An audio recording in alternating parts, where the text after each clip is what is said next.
Vi er lige kommet hjem fra næsten 3 ugers ferie sydpå, og må sige, det er fantastisk at komme hjem og se en græsplæne, der bare er nyklippet. Vi skal ikke lægge skjul på, at vi havde været en lille bitte smule spændt på, om Gumle, som vores automover hedder, kunne være selv hjemme i 3 uger og klare det hele uden at sidde fast eller lave nogle unåder. Men det må vi sige, det har den klaret til punkt og prikke. Den har slået græs fra 8 morgen til 8 aften hver dag, og så er der kørt noget væksttimer på, så den selv finder ud af, hvornår græsset trænger til at blive slået, og hvornår det ikke gør.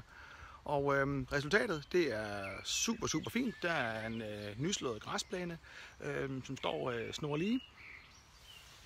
Det eneste, man lige måske skal overveje lidt nu her, det er, om vi skal have lagt nogle kørefliser ned, hist og pist, eller have rykket kablet lidt. For der er lige nogle enkelte steder, hvor den ikke kan nå ud. Og et godt eksempel er for eksempel herovre ved kanten, hvor man kan se, at automoveren den kører ikke helt ud til kanten på fliserne her, eller på græsplænen, så der står lige sådan en tot hen her. Det gør der nogle forskellige steder rundt i haven, men det er jo ikke værre end dem tager vi med en græstrimmer, eller også så overvejer vi lige, om vi skulle lægge en køreflise ind her, så vi helt og holdent kan slippe for at slå græs. Men alt i alt, fantastisk stykke arbejde. En pæn grøn græsplæne, hvor vi ser mange andre steder, der er de sveden og ser lidt kedelige ud. Så fedt at komme hjem og ikke skulle tænke på græsset overhovedet.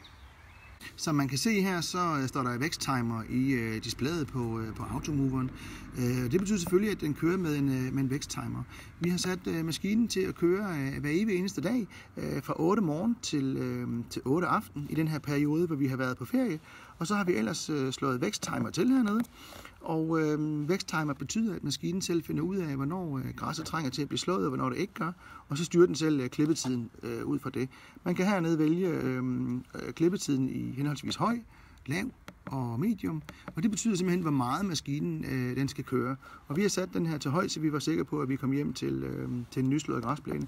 Og det må vi sige, alt i alt super fint. Det er lykkes 100%, og vi er yderst tilfredse.